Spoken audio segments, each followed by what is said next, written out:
mamahaling iyas, si gintong nilukod, ang tanging dalangin, o Diyos ay tanggapin, ang tanging alay ko, nawa ay gamitin, ito lamang Ama, wala nang iba pa akong hinihiling.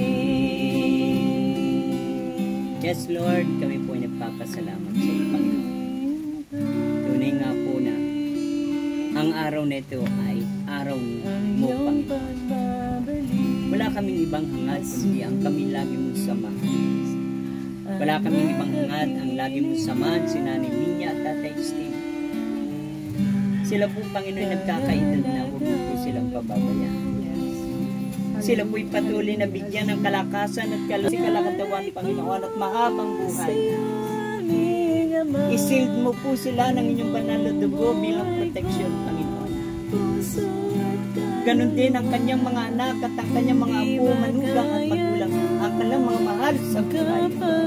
Lord,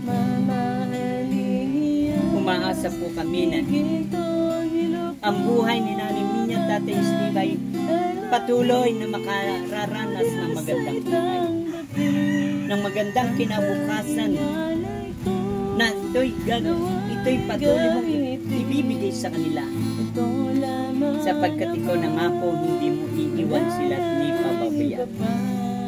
I-bless mo po kami, Lord, sa pagpunta lagi namin dito.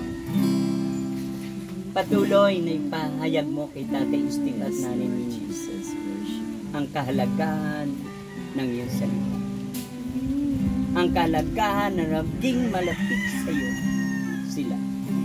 Ang kahalagahan na sila po'y makapagtanim ng salita ng Diyos. Upang sila po, Panginoon, laging nasa divine protection and guidance. Kami, Panginoon.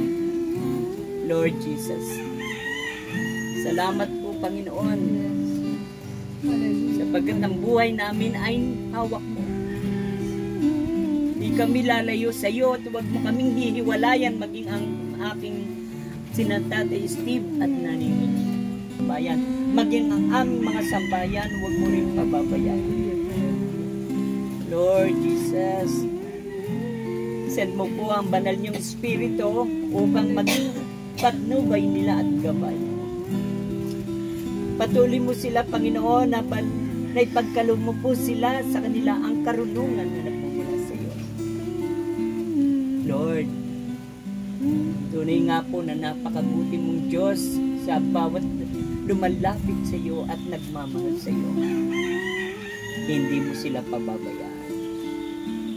Kami rin na naglilingkod ni Ate Aida, Sister Miriam at Sister Christine. Ang aming mga anak, huwag mo rin pababayaan, Lord.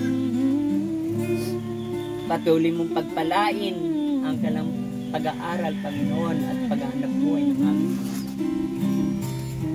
Lord, maraming salamat sa pagdalaw ninyo mo, Panginoon, sa pagdalaw po ninyo, Panginoon, kina Marta at Maria.